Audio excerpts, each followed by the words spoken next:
Is the Bible legit? Is it trustworthy? And of course, you know what I'm going to say. The answer is a resounding yes. But let me tell you why this is the case. For one, would be the manuscript evidence. The Bible was composed by Hebrews who had an absolute meticulous attention to detail. In fact, much of the Bible was composed in what we would call a scriptorium, which was kind of like an ancient version of spell checkers. You know, one scribe would write down a particular passage, another one would come along and would actually count out the words and so forth. Secondly, would be the quantity of the manuscripts. You know, sometimes people say, yeah, but there's so many translations.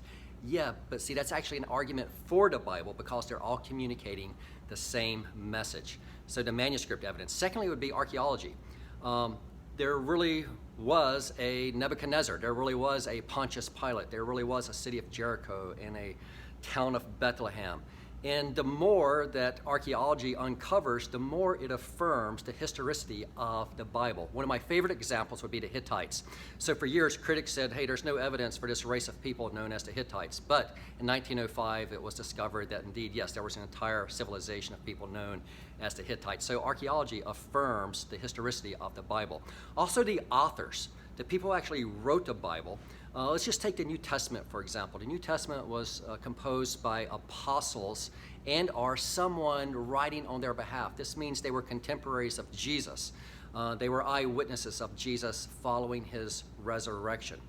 Then I want to say it is real. What I mean is the Bible includes some very embarrassing encounters. I mean, Noah passed out drunk after the flood. Peter denying that he even knows who Jesus is. Why would you bother to include something like that?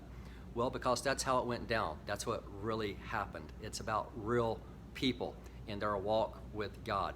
And there would be the prophetic evidence, of course. You know, Jesus will make a prophecy that the temple will be destroyed. And of course, it was destroyed in the year 70 AD. But one of my favorites comes from Ezekiel chapter 26. And it gives a prophecy that the city of Tyre would be destroyed and that fishermen would cast their nets over the city of Tyre. Now, Tyre is kind of like San Francisco. It was a coastal city. And then it had this little island fortress off the coast, much like Alcatraz. Well, sure enough, in like 573 BC, Nebuchadnezzar comes along and he destroys the city of Tyre.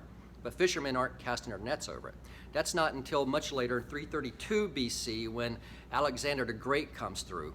And the holdouts from the city of Tyre, they're on that little island fortress like Alcatraz.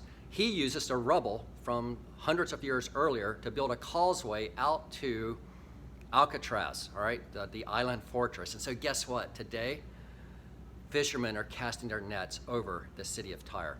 Finally, of course, the Bible does indeed claim to be the Word of God. Now, I know what some of you are thinking, hey, that's not fair. It's claiming to be the Word of God. But indeed, if it was the Word of God, which it is, you would expect it to tell us so.